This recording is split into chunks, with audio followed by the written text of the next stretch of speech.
My name is Emily Carson. I'm 34, and I never expected my own mother to say I didn't deserve to be a mother at my sister's baby shower. If you've ever felt overlooked or betrayed by your own family, leave a comment and tell me where you're watching from.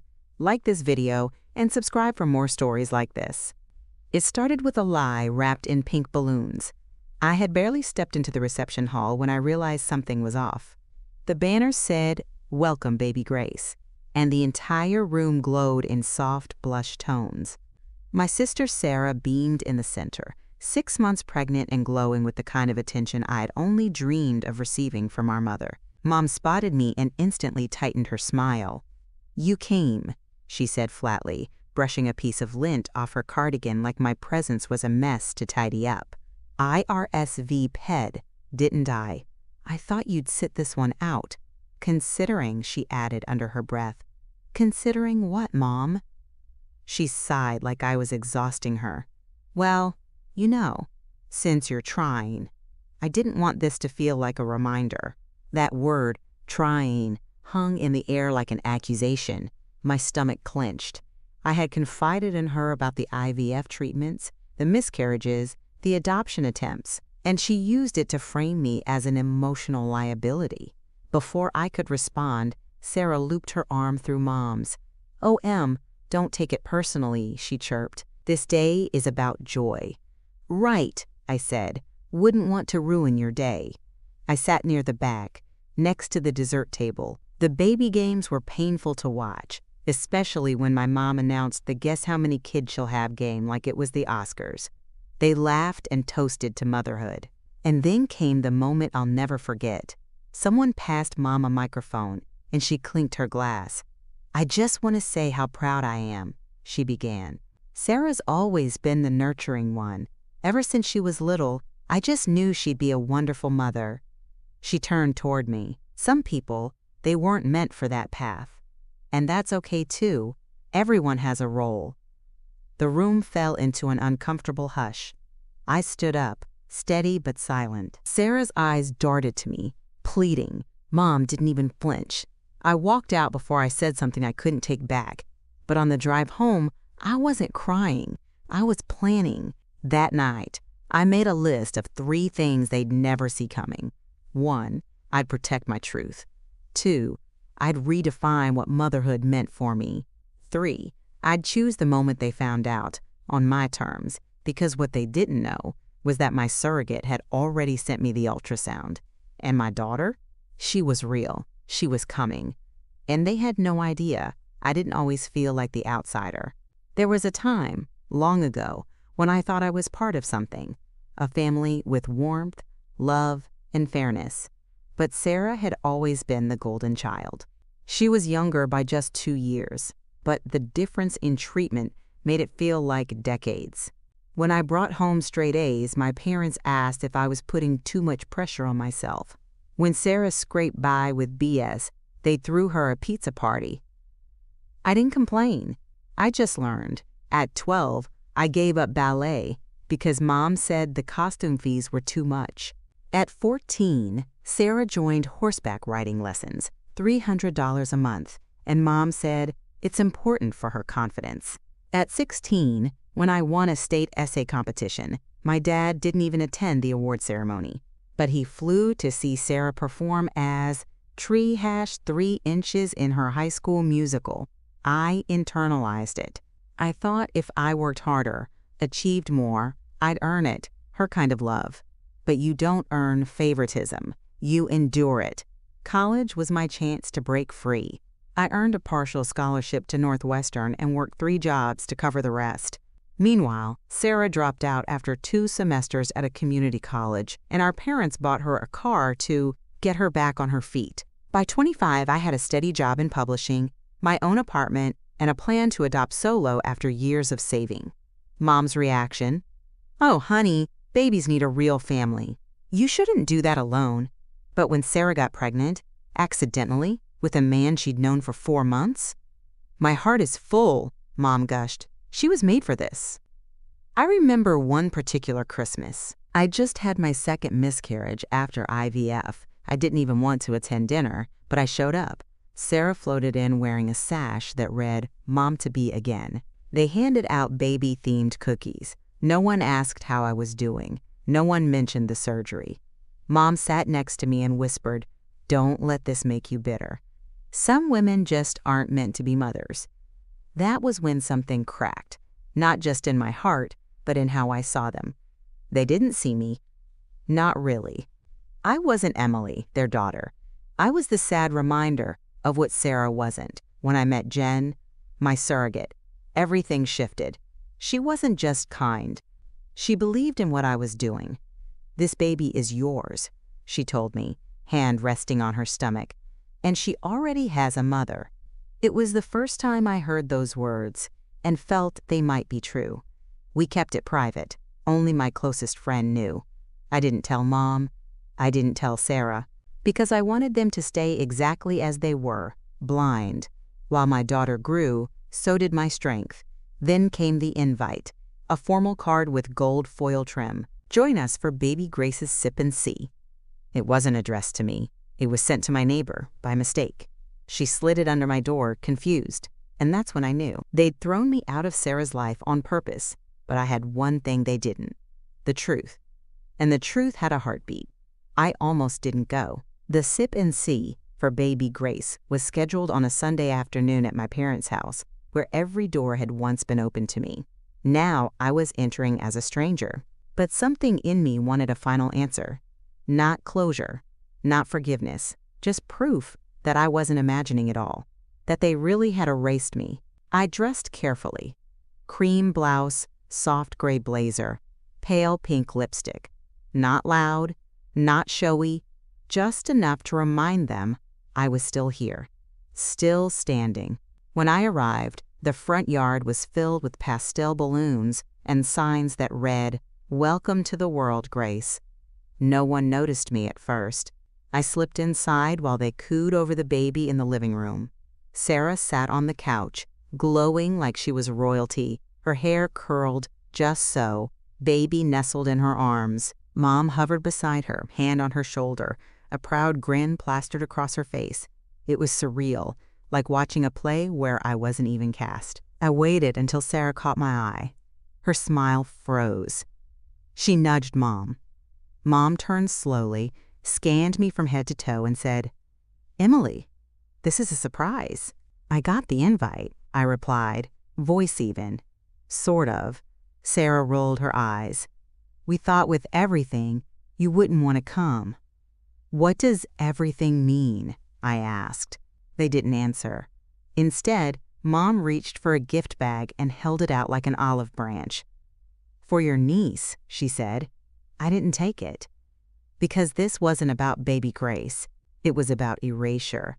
"I'm not here to start anything," I said quietly. "I just wanted to be included. For once." Sarah scoffed. Mom's smile tightened. "Emily, it's not always about you." My chest tightened, but I kept my voice level. "I know it's not. That's the problem." The room had fallen silent. Conversation stalled. Even the music in the background seemed to hush. I stepped back. I hope Grace has better women to look up to. And then I left. No tears, no scene, just silence. But the breaking point wasn't that moment. It was what happened afterward. The next day, I got a call from my mom. I didn't answer. She left a voicemail. "Emily, you've made this entire season about you. Sarah's exhausted. I don't know what you're trying to prove, but if you really cared about family, you'd stop pretending you're something you're not." "Something I'm not?" I stared at the phone, trembling, and then I whispered aloud, to no one, "I am a mother." And I knew what I had to do next. Jen was due in 2 weeks. She'd already agreed to meet me at the small welcome lunch I planned for a few close friends, something quiet, peaceful. But now? I asked her one question. "Would you be okay showing up with me?" She didn't hesitate. "I'd be proud to." The next Sunday, I walked into the same house, this time with a guest. Jen, my surrogate, 36 weeks pregnant, glowing, strong, and walking beside me with the quiet confidence of someone who had nothing to hide. We weren't invited. There was no formal event.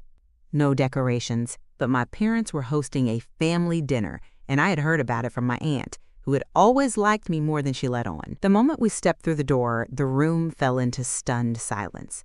Sarah sat at the table, baby Grace in her arms. My mom stood frozen, holding a pie server midair. Dad blinked at Jen's rounded stomach like he was seeing a ghost. "Emily," Mom started, voice brittle. "I brought someone I want you to meet," I said. Jen smiled and extended a hand. "Hi, I'm Jen. I'm carrying Emily's daughter. Due in 11 days. The silence broke into gasps. Sarah's eyes widened. "You're having a baby?" "I am," I said, with help, with love, and without permission. Mom set the pie down. Her hands were shaking. I didn't know." "No," I replied.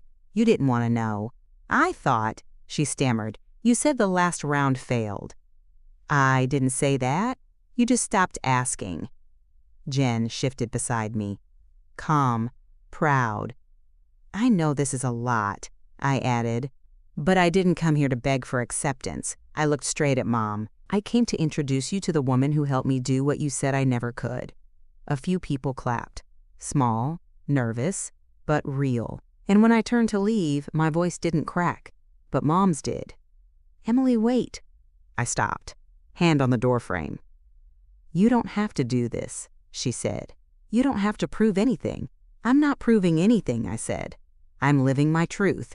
That night, Jen and I sat in my apartment eating takeout, the baby kicking gently beneath her shirt. She reached for my hand.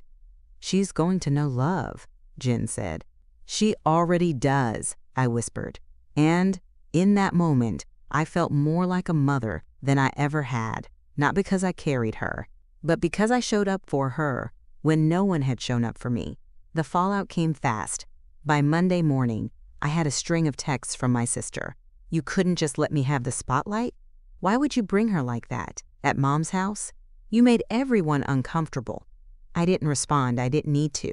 Because for once, I wasn't trying to explain my existence. I was living it. 3 days later, my aunt called. She was always the quiet observer, the one who brought store-bought cookies to family parties and stayed out of drama. But this time, her voice cracked. "I just wanted to say thank you." "For what?" I asked. "For standing in your truth," she said. "For reminding the room that motherhood isn't one size fits all." She told me my grandmother had cried after we left. Not out of shame, out of pride. She said she'd never seen anyone walk away with so much grace. That stayed with me, because I'd always believed my family only respected one path, the one paved for Sarah. But I was laying down bricks of my own. Jen gave birth 11 days later. A little girl with a head full of dark hair and a pair of lungs that announced her arrival, like a trumpet blast. I named her Clara Rose. Clara for clarity, the thing I fought so hard to find. Rose, because beauty still grows from thorns. When I held her for the first time, I felt whole.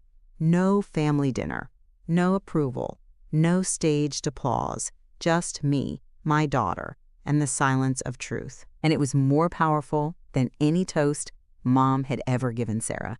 The first baby gift came 2 weeks later. No card, no note, just a plain brown box with a cashmere blanket folded inside. It smelled faintly like Mom's perfume. But I didn't reach out, not then, because the thing about rejection is it teaches you how to build your own table. And Clara? She would never have to beg for a seat at it. Clara was 3 weeks old when I held her on the porch during our first spring rain. She curled into my chest like she knew the world had tried to deny her, and she showed up anyway, just like me. The media release from my publisher had gone out the same week she was born. Emily Carson signed 6-figure deal for upcoming memoir on infertility, family estrangement, and solo motherhood. That headline landed like a meteor in the group chat I wasn't in anymore. I didn't post it, I didn't gloat, but others saw it, and word traveled fast. 3 days later, my cousin messaged, "I pre-ordered your book. I had no idea what you went through." Then a college friend I hadn't spoken to in years. "Thank you for telling this story. My sister's the golden child too. You gave me hope." That was the real quiet revenge. Not money, not headlines, Not confrontation, but the growing chorus of voices saying, "Me too." Mom called again. I let it ring. She left another voicemail. "I'd like to meet Clara, if that's still possible." That word, if, meant more than she realized, because for once, she didn't expect access. She was asking, and I wasn't sure what the answer was yet. Clara had my nose and Jen's dimples. She loved sunlight, hated cold wipes, and made a little humming sound when she fell asleep that melted every piece of anger left in my chest. I didn't need Mom to love her. I just needed her to know I wasn't broken. I was rebuilt. At Clara's 1-month celebration, I invited just 5 people. Jen, my editor, my aunt, my neighbor, who handed me that misaddressed invite that changed everything, and Clara, of course, center stage in a hand-knit sweater. My aunt brought the same store-bought cookies, but this time, she added a card. "To the bravest mother I know, you already changed everything." And I had, not just for myself, but for the daughter I was told I'd never have, the one who arrived anyway, with truth in her lungs and legacy in her blood. 6 months later, I received an invitation, not to another baby shower, not to a family dinner, but to Grace's christening. It was handwritten, plain, no glitter, no gold foil, just a single line beneath my name. "If you come, please bring Clara." There was no apology, no grand gesture, just space, and maybe that was enough. I stood in the mirror that morning, holding Clara against my hip. She was smiling, drooling, teething, completely unaware that her presence alone shifted the power of an entire family system. I dressed her in a pale yellow dress, and I wore white, not to outshine, but to remind myself I didn't have to fade anymore. When I walked into the chapel, all eyes turned. Sarah turned, holding Grace. Mom looked older than I remembered, lines deeper, posture softer. She didn't rush to hug me. She didn't pretend we were okay. But when she looked at Clara, her lips parted. "She looks like you," she whispered. I nodded. She has her own spirit. There was a long silence, and then she said it, the line I'd waited years to hear. "You're a good mother, Emily." We didn't reconcile that day. We didn't undo decades of pain. But in that moment, a bridge appeared, small, trembling, suspended between 2 broken pieces, and I stepped onto it with Clara in my arms. Back at home, Clara babbled in her crib. I sat beside her, running my fingers through her downy hair. She didn't know what she'd done, how she'd rewritten my story, how she'd turned rejection into rebirth. Have you ever had to walk away from people you once called family? Drop your story in the comments, and don't forget to subscribe for more stories about reclaiming your power.